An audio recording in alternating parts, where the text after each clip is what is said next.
Բարև ձեզ, բարի գալուստ, update լրատվական։ Եվ այսպես, Հայաստանի Հանրապետության վարչապետ Նիկոլ Փաշինյանը շնորհավորական ուղերձ է հղել Եգիպտոսի Արաբական Հանրապետության նախագահ Աբդել Ֆաթահ Ալ-Սիսիին ազգային տոնի հեղափոխության օրվա կապակցությամբ։ Հայաստանի Հանրապետության վարչապետի աշխատակազմի տարածած ուղերձում մասնավորապես ասվում է. Մեծարգո պարոն նախագահ, ջերմագին շնորհավորանքներս եմ հղում ձեզ եւ Եգիպտոսի բարեկամ ժողովրդին Եգիպտոսի Արաբական Հանրապետության ազգային տոնի հեղափոխության օրվա առիթով։ Հայաստանը մեծապես կարևորում է Եգիպտոսի հետ բազմոլորտ հարաբերությունների հետագա ընդլայնումն ու զարգացումը, հիմնված մեր ժողովուրդների դարավոր բարեկամության եւ փոխադարձ հարգանքի վրա։ Գնահատելի է այն կառուցողական դերը, որ այսօր ունի Եգիպտոսը Միջին Արևելքի եւ Աֆրիկայի տարածաշրջաներում տևական խաղաղության եւ կայունության հաստատման, ինչպես նաեւ հետագա բարգավաճման հնարավորությունների ստեղծման գործում։ Լիահույս եմ, որ առաջիկա տարիներին համատեղ աշխատանքի շնորհիվ մեզ կհաջողվի համապատասխանեցնել մեր պետությունների տնտեսական հարաբերությունները առկա քաղաքական երկխոսության բարձր մակարդակին։ Մաղթում եմ ձեզ քաջ առողջություն եւ նորանոր հաջողություններ, իսկ Եգիպտոսի բարեկամ ժողովրդին հարատև խաղաղություն եւ բարօրություն։ Այսօր փոխվարչապետ Տիգրան Խաչատրյանի գլխավորությամբ տեղի է ունեցել Հայաստանի Հանրապետության կառավարության հերթական նիստը։ Կառավարության նիստին տարածքային կառավարման եւ ենթակառուցվածքների նախարար Դավիթ Խուդաթյանը ներկայացրեց Արարատ քաղաքի Շահումյան փողոցի 20 եւ 37/1 հասցեներում կառուցապատման ներդրումային ծրագրին հավանություն տալու ծրագրի իրականացման նպատակով երկու գույք նվիրաբերելուն համաձայնություն տալու մասին որոշման նախագիծը։ Ըստ նախարարի Արարատի մարզում բազմաբնակարանների կառուցումը 160 բնակարանները կթարմացնեն բնակարանային ֆոնդը։ Ներդրման ծավալը 5 տարիների համար սահմանված է 3 միլիարդ դրամ։ Խոսքը ինչպես ասացիք Շահումյան փողոց 20 եւ 37/1 հասցեներում ուրեմն համայնքային սեփականության գույք տրամադրելու մասին է։ Գույքերը երկուսն են 0.26 հեկտար մակերեսով եւ 4.8 միլիոն դրամ կադաստրային արժեքով եւ 0.11 հեկտար մակերեսով 2 միլիոն դրամ կադաստրային արժեքով գույքը առաջարկում է նվիրաբերել ML Mining ընկերությանը։ Ընկերությունը պարտավորվում է այնտեղ բնակարաններ կառուցել մինչև 2030 թվականը եւ երկու բազմաբնակարան շենքերից թվով 48 բնակարաններ, ընդհանուր 68, յուրաքանչյուրը մոտավորապես 68 քառակուսի մետր մակերեսով տրամադրել համայնքին, որպեսզի համայնքը կարողանա բնականաբար այդ բնակարանները տրամադրել այն բնակիչներին, ովքեր ժամանակին այդ շենքերում պարոն փոխվարչապետ օրդեր են ունեցել, բացի դրանից նաև շուրջ 686 քառակուսի մակերեսով հասարակական տարածք է տրամադրվելու էլի համայնքին համայնքային գրադարան կառուցելու համար։ Հայաստանի կառավարությունը սահմանել է, որ Հայաստանից Բագրատաշենի եւ Ագարակի սահմանային անցակետերով մեկնող բեռնատարների մուտքը անցակետեր կիրականացվի միայն կൂട്ടակային կայանատեղի մուտք գործելուց եւ այնտեղից դուրս գալուց հետո։ Որոշումն ընդունվել է կառավարության այսօրվա նիստում։ Կայանատեղիում հերթագրման ծառայության վճարը մեկ բեռնատարի համար չի կարող գերազանցել 5000 դրամը, ներառյալ ավելացված արժեքի հարկը։ Իրականում սա կարևոր բարեփոխումներից մեկն է, եթե ավելի պարզ խոսենք արտահանումը խթանելու եւ արտահանման գործընթացները դյուրինացնելու երկու հիմնական համակարգերի միջոցով առաջին համակարգը հերթերի կառավարման համակարգի համար իրավական հիմքերի ստեղծումն եւ դրա նկարագրումը եւ իհարկե ավելի կոնկրետ կայանատեղիների համար իրավական հիմքերի ստեղծումը եւ ինքը իրանով նաեւ ներկայացնում է հրապարակային օֆերտա առաջարկ մասնավորին, որ միջև մեր մաքսակետերը կարողանան հնարավորություն ունենան ստեղծեն կայանատեղիներ եւ քաղաքակիրթ ձևով սպասարկեն այն բոլոր բեռնատարները, որոնք որ արտահանում են իրականացնում դեպի այլ երկրներ մեր մաքսակետերով եւ այս տեսանկյունից երկու հիմնական նպատակ է հետապնդում նախագիծը։ Առաջինը մաքսային սահմանով ապրանքների մեկնման գործառնությունների արագացում եւ անխոչնդոտ անցում նախնական հերթագրման եւ մեկնող տրանսպորտային միջոցի վերաբերյալ տեղեկատվության հավաքագրման միջոցով, երկրորդը պետական սահմանի անցման կետերում տրանսպորտային միջոցների կուտակումների բացառում։ Նախ նշեմ ուրեմն առաջին խումբ կարգավորումները, ինչ է իրենց ներկայացնում կուտակային կայանատեղին, դե կուտակային անվանում ենք, որովհետեւ ըստ էության կայանատեղիում պարտադիր կուտակվելու են, հետո բեռները տեղափոխվեն դեպի մաքսակետեր Եվ հետևյալ հիմնական պահանջներն են սահմանվում նախագծով, նախ ասում ենք, որ երկու մաքսակետերից խոսքը Բաղդաշենի եւ Ագարակի մաքսակետերի մասին է խոսքը, իհարկե հետագայում կարող են դրանք ընդլայնվել, ինչու այդ երկուսը, որովհետեւ դրանք ամենաշատ թողունակությունը եւ ամենաշատ բեռները հենց այդ երկու կետերով են անցնում, եթե կոնկրետ հնչեցնեմ, ելքի ուղղությամբ օրական միջինում 250 եւ ավել բեռնատար անցնում է Բաղդաշենով, օրական միջինում 220 եւ ավել բեռնատար էլ Ագարակի կետով եւ սրանք առաջնահերթություն են սահմանում կൂട്ടակային կայանատեղիներ ունենալու, այսինքն պարտադիր պահանջ է լինում կայանատեղի մտնելը, հետո շարժվել դեպի մաքսակետ։ Մի կարևոր հանգամանք այդ հերթերի կառավարման համակարգը նաև ինքը թափանցիկ է լինելու, հասանելի բոլորին, կայքի տրամաբանությամբ տեսնելու են մարդիկ, թե կայանատեղիներում ինչպիսի զբաղվածություն կա եւ յուրաքանչյուր կայանատեղին ինչ գին է առաջարկում, ընդ որում որպեսզի հստակ լինի գնի համար առավելագույն չափ է սահմանվում խոսքը 5000 դրամի մասին է, այսինքն մինչև 5000 դրամ ցանկացած մասնավոր ներդրող կարող է առաջարկ ներկայացնել այդ պահանջները բավարարելու դեպքում։ Եվ շարունակելով կառավարության նիստի թեման, Հայաստանում նախատեսվում է ներդնել նոր կարգավորում, որը քաղաքացիներին հնարավորություն կտա առանց նոտարի այցելելու եւ լիազորագրերի ձևակերպման հեռավար եղանակով ձեռք բերել նորակառույց կամ նոր կառուցված եւ շահագործման հանձնված բազմաբնակարան շենքերում գտնվող անշարժ գույք։ Այդ մասին որոշման նախագիծը ներկայացրեց Սուրեն Թովմասյանը։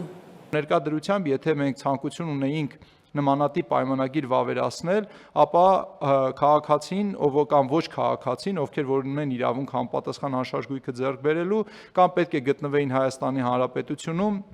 եւ ֆիզիկապես այցելեին նոտարին, կամ պետք է տրամադրեին լիազորագիր որևէ քաղաքացու կամ որևէ անձի, ով պետք է այցելել լիազորագիր, կամ եթե արտասահմանից էին ուղարկում այդ լիազորագիրը, ապա պետք է համապատասխան ընթացակարգերով անցներ, հաստատվեր այդ լիազորագիրը, նոր դրանից հետո տեղի ունենար այս գործարքը։ Այս պարագայում հաշվի առնելով, որ բանկը հիպոթեկային վարկը տրամադրելուց ստուգում է արդեն գնորդի բոլոր անհրաժեշտ պարամետրերը, ֆինանսական միջոցները, հիպոթեկային վարկի սպասարկման նրա հնարավորություններն ու կարողությունները, մենք ներ ենք դնում նոր ինստիտուտ, որով առանց նոտարական վավերացման եռակողմ այս պայմանագիրը էլեկտրոնային համակարգում կնքվելուց հետո բանկի կողմից կներկայացվի իրավունքի պետական գրանցման եւ սա հիմք կհանդիսանա, որպեսզի գնորդը չայցելելով նոտար եւ համապատասխան լիազորագրերի այդ ընթացակարգը չապահովելով հնարավորություն ունենա հեռահար ձեռք բերել Հայաստանի Հանրապետությունում նոր կառուցվող շենքից անշարժ գույք կամ արդեն նոր կառուցվող շենքը, երբ որ ավարտական ստացել է շահագործման է, տվյալ շենքից անշարժ գույք։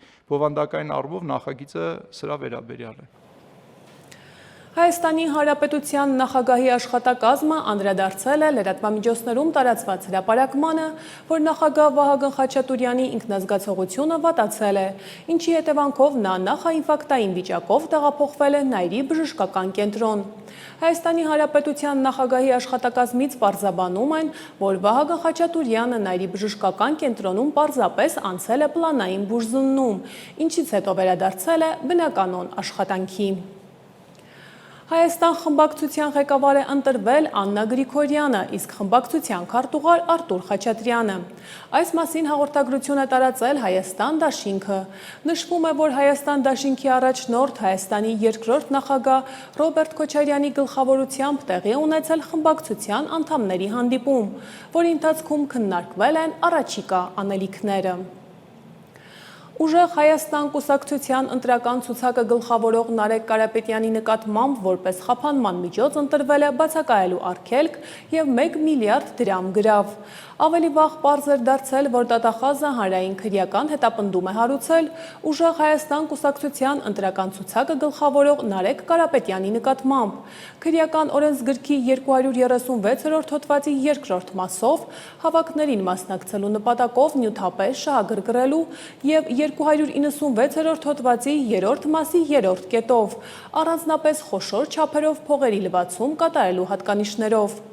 Ուժեղ Հայաստան կուսակցության անդամ փաստաբան Արամ Վարդևանյանը, խոսելով Նարեկ Կարապետյանին առաջադրված մեղադրանքի մասին, նշեց, որ Կարապետյանին իրավաբանության հետ կապ չունեցող մեղադրանք է առաջադրվել։ Մեղադրանքի վերաբերյալ այն օրը ներկայացրեցինք տվյալը, ոչ մի նոր բան չկա, այսինքն խոսում ենք ընդհանրապես իրավաբանության հետ կապ չունեցող մի աբսուրդային մեղադրանքի մասին, ընդհանրապես մեղադրանք իրավական, դատավարական կատեգորիան է նաև արժեզրկվում, ցավում եմ դրա համար, ինչևէ, այստեղ կարևոր փաստը, որ արձանագրենք այն է, որ ինչպես երեք ներկայացրել էինք, կալանավորման հարց ընդհանրապես այլևս չառաջացավ եւ չէր էլ կարող առաջանալ կենտրոնական ընտրական հանձնաժողովի որոշումից հետո, բայց մյուս կողմից նաև կան այնպիսի ինտենսիվ խափանման միջոցներ, իհարկե ոչ համեմատության մեջ կալանքի հետ, բայց բացակայելու արգելքը, գրավը որպես խափանման միջոց, որոնք իրենց, այսպես ասած, դատավարական հեռանկարը չունեն եւ դրանց վերաբերյալ նաեւ դատավարական վերաբերմունք պետք է լինի, այդ թվում դրանց հնարավոր բողոքարկման մասով։ Սա է ուզում արձանագրել որևէ իրավաբանության հետ կապ չունեցող մեղադրանք է։ Ինչ ներկայացրել ենք, այսինքն տեսել ենք կենտրոնական ընտրական հանձնաժողովում, այդ աբսուրդի շրջանակներում է։ Պաշտպանության նախարարության X զորամասի զինծառայող ՆԹ-ի մահվան դեպքի առթիվ նախաձեռնված քրեական վարույթի նախաքննության ընթացքում վերջինիս համածառայակից կրտսեր սերժանտի նկատմամբ հարուցվել է հանրային քրեական հետապնդում։ Քրեական օրենսգրքի 522-րդ հոդվածի 2-րդ մասի 1, 2 և 3 կետերով, իսկ շարքային զինծառայողի նկատմամբ 522-րդ հոդվածի 2-րդ մասի 1 և 3 կետերով, զինծառայողին անզգուշությամբ ինքնասպանության հասցնելը։ Այդ մասին հայտնում են Հայաստանի Հանրապետության քննչական կոմիտեից, ընդգծելով, որ վարույթի շրջանակում նրանք ձերբակալվել են եւ իրենց նկատմամբ կալանքը որպես խափանման միջոց կիրառելու վերաբերյալ միջնորդությունը ներկայացվել դատարան։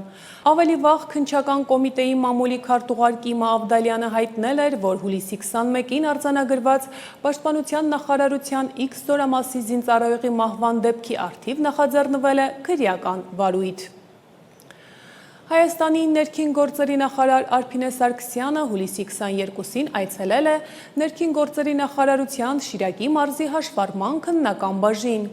Արփինե Սարգսյանը ստորաբաժանման ղեկավարության ուղեկցությամբ շրջել է բաժնում, ծանոթացել աշխատանքին, ծառայությունների կազմակերպման ընթացքին և շփվել քաղաքացիների հետ։ Այցի ընթացքում Արփինե Սարգսյանը զրուցել է նաև վարորդական իրավունքի վկայական ստանալու համար դիմաց քաղաքացիների հետ, լսելով նրանց դիտարկումները և առաջարկությունները քննությունների կազմակերպման վերաբերյալ։ Հայաստանի էկոնոմիկայի նախարար Գևորգ Պապոյանը ընդունել է Հայաստանի Հանրապետությունում ԱՄՆ գործերի ժամանակավոր հավատարմատար Դեյվիդ Ալենին և ԱՄՆ դեսպանատան տնտեսական և առևտրային բաժնի ղեկավար Էդվարդ Այկլերին։ Հանդիպման ընթացքում կողմերը վերահաստատել են, որ Հայաստանի և ԱՄՆ-ի միջև տնտեսական համագործակցությունը դինամիկ զարգանում է, արձանագրելով վերջին շրջանում գրանցված դրական առաջընթացը։ Նախարարը վստահություն է հայտնել, որ ձևավորված արդյունավետ գործակցությունը կնպաստի գործընթացի հետևողական առաջմղմանը և փոխադարձ հետաքրքրություն ներկայացնող տնտեսական օրակարգի հետագա զարգացմանը։ Եվ շարունակելով թողարկումը, Կանադա կատարած աշխատանքային այցի շրջանակներում Հայաստանի արտաքին գործերի նախարարի տեղակալ Վահան Կոստանյանը հանդիպել է Կանադայի ակադեմիական և փորձագիտական համայնքի մի շարք ներկայացուցիչների հետ։ Հարց ու պատասխանի ձևաչափով անդրադարձ է կատարվել տարածաշրջանային զարգացումներին, Հարավային Կովկասում հաստատված խաղաղության ամրապնդմանն ուղղված ջանքերին, տարածաշրջանային ենթակառուցվածքների ապաշրջափակմանը, միջազգային զարգացումներին և Հայաստան-Կանադա երկկողմ օրակարգին։ Ընդգծվել է երկու երկրների միջև հարաբերությունների առկա դինամիկան, առևտրատնտեսական հստակ արդյունքներով ամրագրելու անհրաժեշտությունը։ Եվ միջազգային լրահոսին ընդառաջ։ Իրաքի վարչապետ Ալի Ֆալե Այ-Զայիդիի գլխավորած պատվիրակությունը պաշտոնական այցով ժամանել է Թեհրան և հանդիպել Իրանի նախագահ Մազուդ Փեզեշքյանի հետ։ Պաշտոնյաներն ընդգծել են երկու երկրների միջև խորը պատմական, մշակութային, կրոնական և միջմարտկային կապերի պահպանման և ամրապնդման անհրաժեշտությունը, որպես ռազմավարական համագործակցության ընդլայնման հիմք։ Նաև ընդգծվել է քաղաքական, տնտեսական, առևտրային, տարանցման, էներգետիկայի և տարածաշրջանային համագործակցության ոլորտներում համատեղ կարողությունների ակտիվացման անհրաժեշտությունը։ Միջազգային այլ թեմաների առաջարկում եմ ծանոթանալ տեսաշարով։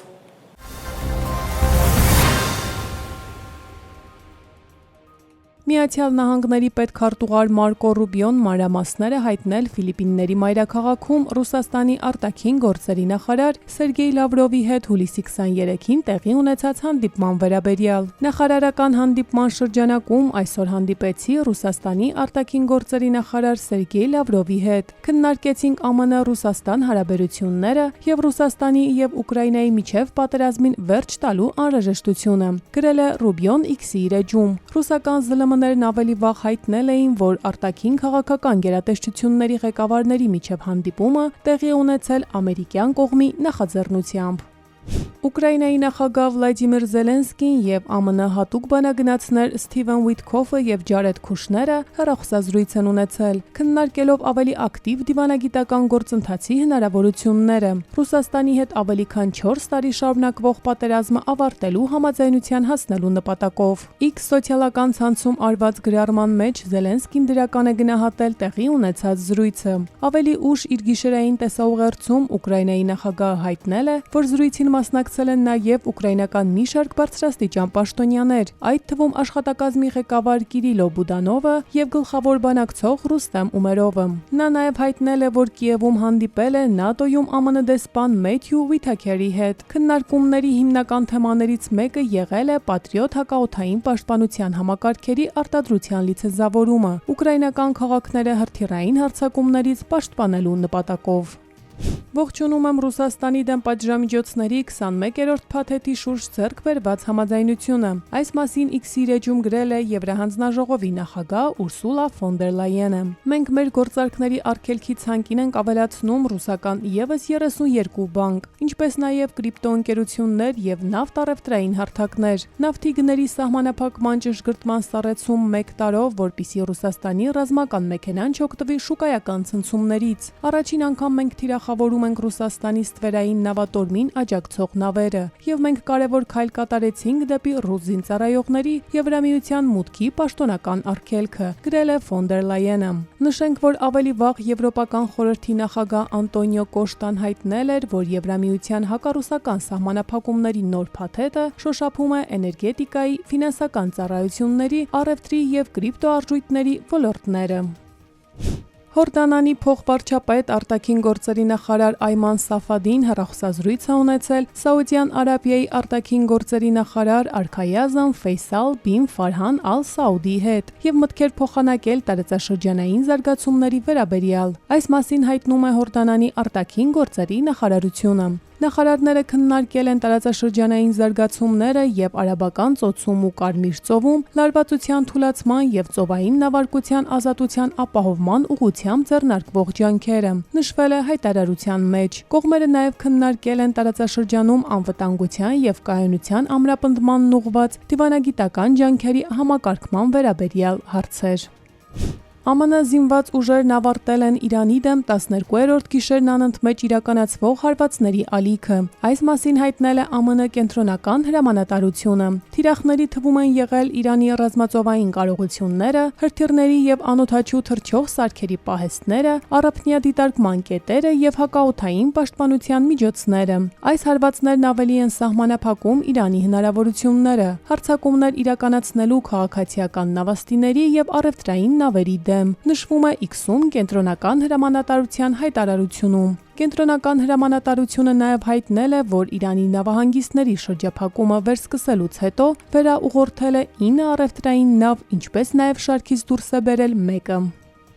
Իսպանիայում եւ Ֆրանսիայում անտառային հրդեհների դեմ պայքարող փրկարարները հայտարարել են, որ առաջիկա օրերին նոր հրդեհների վտանգը շարունակում է մնալ շատ բարձր։ Տվյալները ցույց են տալիս, որ այս տարի Եվրոպայում անտառային հրդեհների հետևանքով այրվել է ավելի մեծ տարածք, քան վերջին 2 տասնամյակների տարեկան միջին ցուցանիշն է։ Աշխարհի ամենաարագ տաքացող մայրցամաքն այս տարի բախվել է գրեթե անընդմեջ 3 ուժեղ ջերմային ալիքի։ Ֆրանսիայի ներքին գործերի նախարար Լորան Նունյեսը հայտարարել է, որ այս տարի երկրում արդեն այրվել է 44,000 հեկտար տարածք, ինչը զգալիորեն գերազանցում է միջին ցուցանիշները։ Իսպանիայի այս տարվա ամենավատ հրդեհը Գվադալախարայի շրջանում ոչնչացրել է մոտ 32,000 հեկտար տարածք։ Դրա պատճառով տարհանվել էին 34 համայնքի բնակիչներ, սահմանափակվել էր տեղաշարժը ևս 14 համայնքում։ Տարածք այցելած Իսպանիայի վարչապետ Պեդրո Սանչեսը հայտնել է, որ այս տարի երկիրը արդեն բախվել է 22 խոշոր անտառային հրդեհի։ Իսպանիայի օդերևութաբանական ծառայությունը հայտնել է, որ հրդեհների վտանգը շարունակում է մնալ շատ բարձր կամ ծայրահեղ եւ առաջիկա օրերին կարող է ավելի աճել։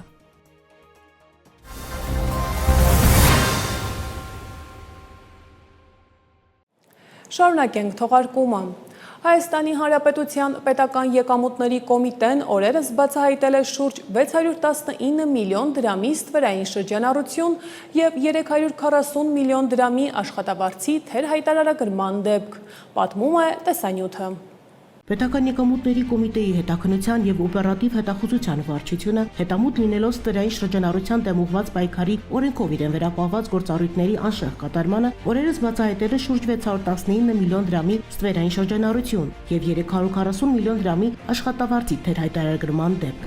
Մասնավորապես, մեկ հետաքննության և օպերատիվ հետախուզության վարչության տարածքային 12-րդ բաժին օպերատիվ տվյալներ էին ստացվել, որ Երևանում և Արագածոտնի մարզի Աշտարակ քաղաքում գործող պարենային ու ոչ պարենային ապրանքների առևտրով զբաղվող խանութների ցանցը վաճառված ապրանքների դիմաց գանձում է կանխիկ գումար և ոչ բոլոր դեպքերում է տրամադրում ՀԴՄ կտրոն, փոխարենը տրամադրում է ներքին հաշվառման փաստաթուղթ, խուսափելով առանձնապես խոշոր չափի հարկեր վճարելուց։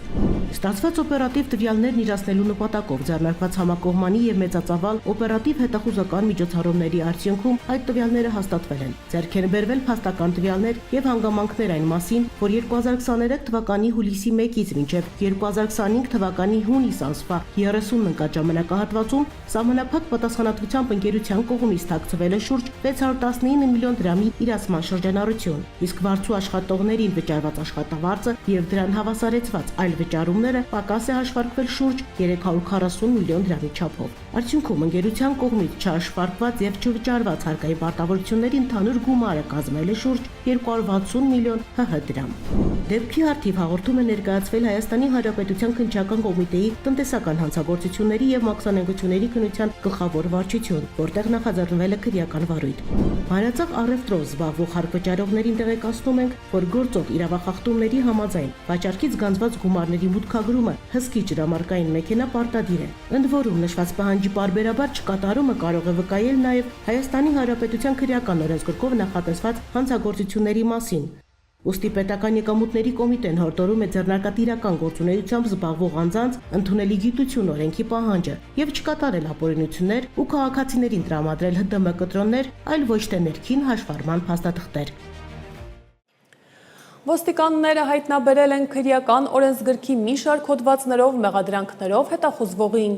Նրա նկատմամբ խափանման միջոց էր ընտրվել կալանքը։ Տղամարդը ներկայացվել է վարույթն իրականացնող մարմին, կատարվում է նախաքննություն։ Իրացնելով քրեական ոստիկանության գլխավոր վարչությունում ստացված օպերատիվ տվյալները, քրեական ոստիկանության Սյունիքի և Լոռու մարզային վարչությունների ու համայնքային ոստիկանության Ստեփանավանի բաժնի ծառայողները համատեղ ձեռնարկած օպերատիվ հետախուզական միջոցառումների արդյունքում հուլիսի 19-ին Ստեփանավան քաղաքի Ռումինական փողոցի հասցեներից մեկում հայտնաբերել և արգելանքի են վերցրել 51-ամյա մի տղամարդու, որը մայիսի 12-ից քրեական ոստիկանության Սյունիքի մարզային վարչության կողմից հետախուզվում էր քրեական օրենսգրքի մի շարք հոդվածների, այդ թվում մարմնական վնասվածք պատճառելուն և մարդուն առևանգելուն հանցակցելու մեղադրանքներով։ Նրա նկատմամբ խափանման միջոց էր ընտրվել կալանքը։ Տղամարդը ներկայացվել է վարույթն իրականացնող մարմին, կատարվում է նախաքննություն։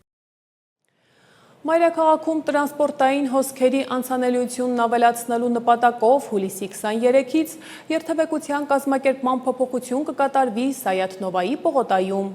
Սայաթ Նովայի պողոտայի Սուրբ Աննա եկեղեցու հարակից տարածքում տեղադրված կայանման տեղ ճանապարհային նշանը կտեղափոխվի դեպի Աբովյան փողոցի ուղղությամբ։ Իսկ Սայաթ Նովա պողոտայի և Աբովյան փողոցի խաչմերուկից մինչև վերոնշյալ նշանը կարգելվի տրանսպորտային միջոցների կանգառը։ Եվ վերջում եղանակի մասին։ Հուլիսի 23-ից 28-ը Արարատյան դաշտում և Երևանում, Արագածոտնի, Կոտայքի և Վայոց ձորի նախալեռներում, Սյունիքի հովտային շրջաններում սպասվում է բարձր կարգի հրդեհավտանգ իրավիճակ։ Երևանում հուլիսի 25-ից 28-ին սպասվում է առանց ստեղումների եղանակ։ Հուլիսի 24-ի երեկոյան ժամերին քաղաքի առանձին հատվածներում հնարավոր է կարճատև անձրև և ամպրոպ։ Հանրապետության տարածքում հուլիսի 23-ի երեկոյան, 24-ի գիշերը և կեսօրից հետո առանձին շրջաններում սպասվում է կարճատև անձրև և ամպրոպ։ Առանձին հատվածներում հնարավոր է նաև կարկուտ։ Այսքանը այսօրվա համար, իսկ ես ձեզ հրաժեշտ եմ տալիս հաջողություն։